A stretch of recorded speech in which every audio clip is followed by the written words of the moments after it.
What is green IT? Well, it says right here, it's a collection of people, processes, and technologies designed to reduce harmful environmental impacts of IT and broader business operations while also achieving financial and risk imperatives. That's how Forrester calls it. I got that from Forrester Research, so you don't think that I made it up.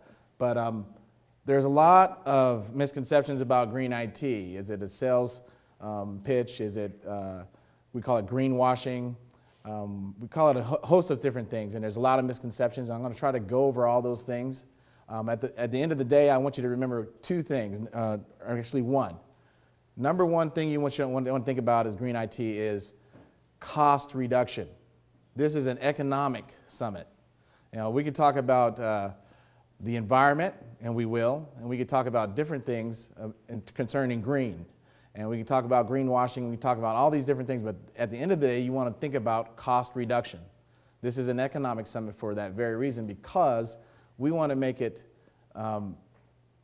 cost effective for you to go green. And I know in building, people say, oh, we're going to do a green building, but it costs so much. Not in IT. The return on investment is within 6 to 12 months, in some cases 3 months.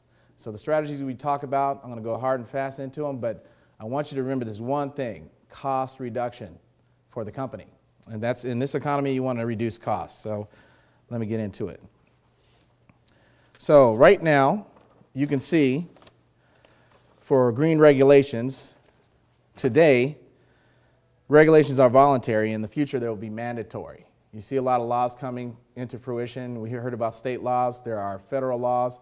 But right now, they're not implemented, but in the future they will be. You hear about carbon trading and cap and trade situations. You hear about sustainability indexes on Wall Street, and those things are very true, and they're coming, but they're not mandated yet. So right now we hear about them, but in the future they'll be mandatory. So you can be an early adopter and start working on them if you want to. Today, green consumers are a minority. In the future, they'll be a majority. Today, investor focus is growing. In the future, it will be intense. Today, executive view is that green IT is leading edge.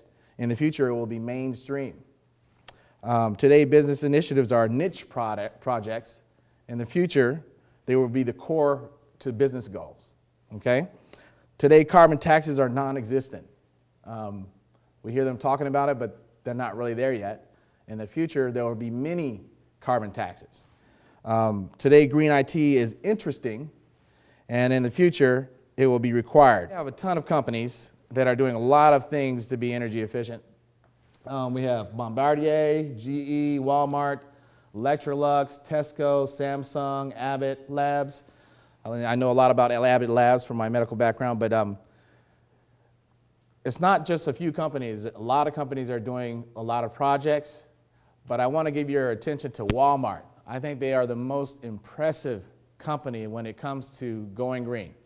And the reason I say that, they're the only ones that have dictated and actually implemented a green process for everything. They have asked all their vendors to package green, to ship green, and to manufacture their products green, and they force that savings down to the customer.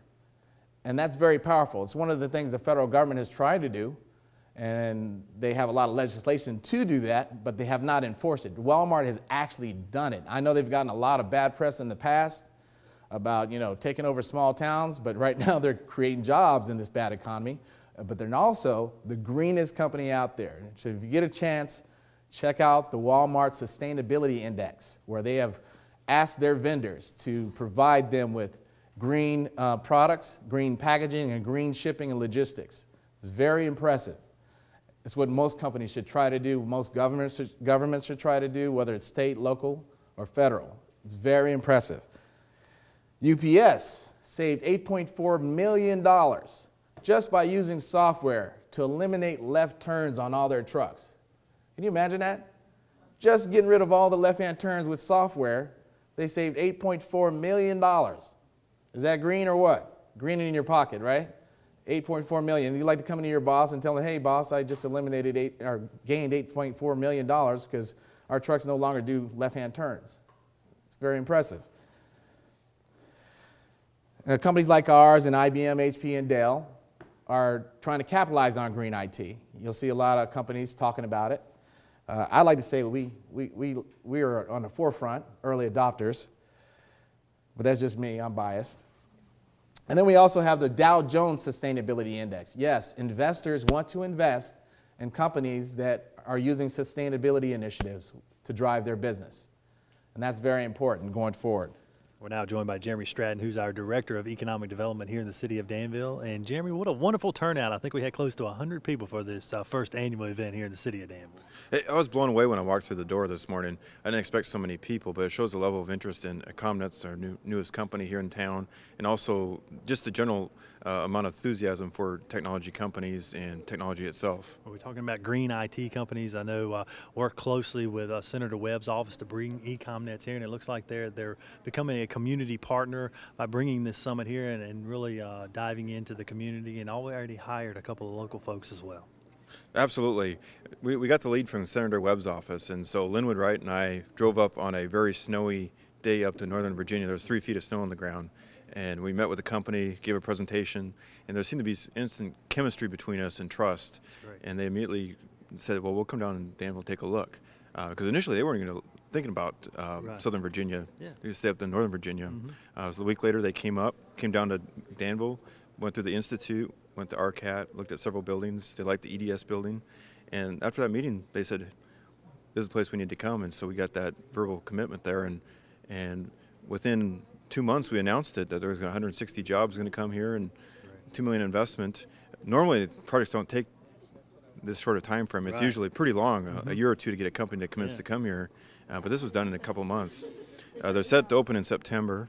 Right. We're very excited not only that they're coming here with the jobs, but they seem to be very well interested in becoming a community partner. Absolutely. And the quality of the people we deal with, a good company to have here, and that's so important. And it really speaks volumes for Southside Virginia, because we really attracted a technology company to our area, but one that was really based in Northern Virginia, making the way down here to South. I know they'll still have their presence in Northern Virginia, but making a home here in Southside Virginia. We have a couple other technology companies from Northern Virginia. You got EIT, for instance. Right. We're making more of a presence with our marketing efforts up to Northern Virginia and the Research Triangle Park, because we see that Danville being in the middle, a low-cost place to do business. Seems natural to focus on that. Well, Jeremy, congratulations to you and your staff for having EcomNets make the choice to locate here in Danville, and we look forward to many more announcements in the future. And working closely with EcomNets, we're actually going to talk to Inez Harville, who's our IT director in Danville, because I know they've purchased some of the Vertio computers we're using currently at City Hall.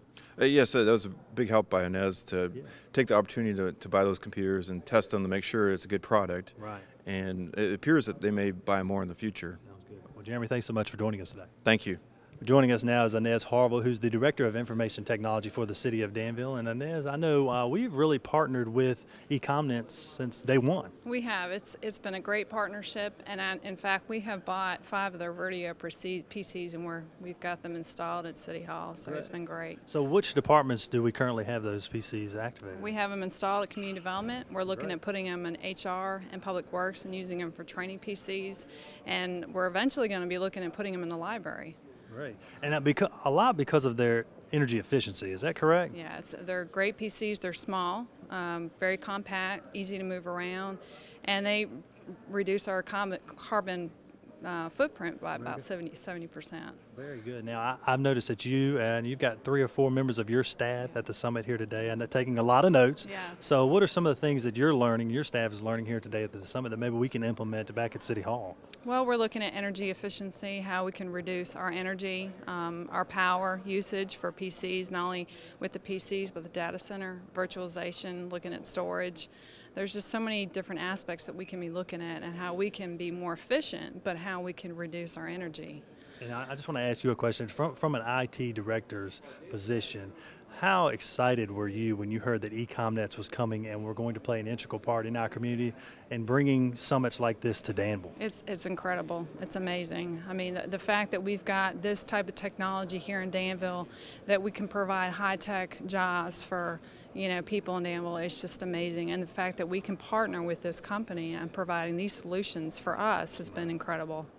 Well, Inez, thank you so much, and I look forward to getting more information from you as we install more Vertio computers at City Hall. Great, thank you. Well, joining us now is Jim Duffy, our Secretary of Technology for the state of Virginia. Mr. Duffy, thanks so much for taking the time to join us on this week's show. Thanks. Glad to be here. And a great turnout at today's IT Summit. Can you talk a little bit about the governor's vision for technology here in the state of Virginia? I know looking to create jobs through economic development with technology, priority number one. Well, I guess if you looked at his campaign, he's a one-issue governor, and that is jobs, jobs, and more jobs. Right. He wants to create as many jobs as possible, as fast as possible. Right. And he wants to do it through all his secretariats, not just commerce and trade. Right. And, of course, IT is an important secretariat insofar as it represents a segment of the industry that's really an economic engine in all of Virginia, but particularly in Northern Virginia. And so using that engine, it's going to be a tool that we can use to try and help grow jobs all over Virginia, but particularly here in Southside. And the focus of this summit being the green IT technology. Talk about how that will continue to grow here in the state of Virginia. And I guess it already had a presence in Northern Virginia. We're just seeing the fruits of the labor of EcomNets here in Southern Virginia. Well, EcomNets has invested almost $2 million, is building a manufacturing facility here in Danville, attracting about 160 jobs. Of course, those jobs come with families, it comes with expenditures, it comes with economic activity. They'll attract vendors, suppliers, they'll generate economic activity. Competitors will see that maybe they have a competitive advantage because their cost basis is low. It may attract some competitors. It has a kind of a knock-on effect, a nice momentum, and they're celebrating this event, and they're focusing on green IT, which is a win-win. I mean, you get to keep same kind of compute power that you want for your business, and at the same time you make an impact on the carbon footprint for our planet, and also add money to your bottom line. So it's a kind of a nice combination. And I know before the appointment to the Secretary of Technology by the governor, you've got many years in the technology field. As we move forward for Southside Virginia, do you see this as something that we can grow upon with the EcomNets and maybe other companies that are similar in nature? You know, one of the advantages that technology has with broadband is that it can make the employee's geographic location fairly neutral. Right. And so you can participate in IT endeavors from almost anywhere in the world as long as you have the pipeline, the broadband that allows you to connect. Mm-hmm. So in that sense, I think it's a tool that's very apt for the situation here in Danville. I think, for example, data centers, which also attract employment and generate economic activity, a data center can really support customers all over the world. Right. You don't really need to have your data center in your basement like they used to have at the banks. Now you can have a data center almost anywhere. And if, as Danville has, they've invested in several facilities that provide an excellent location for prospective buyers of data centers and builders of data centers. Right. And I think all that together bodes well for Danville. And you mentioned the fiber optic backbone. We have invested in that infrastructure and really are leading Virginia and maybe even the country in that particular infrastructure.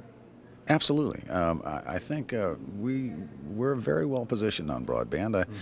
I'd say we have broadband that hits every zip code, right, which is more than most states can say. Right. But every zip code doesn't mean every citizen and every business. Right. And our goal is to try and make sure that footprint reaches everybody so that they can connect to the world from wherever they are. Well, Secretary, thank you so much for joining us at this summit. And it looks like it's going to be an annual event here in Danville, so we look forward to having you here next year. Maybe I'll see you next year. Thank you very much for the time. Well, thank you so much for joining us on this week's edition of the City Update. We want to thank all the individuals that joined us on today's show, and we look forward to EcomNet's grand opening, which will be held towards the end of September. We will have that ceremony aired in its entirety right here on River City TV. So until next time, have a great day.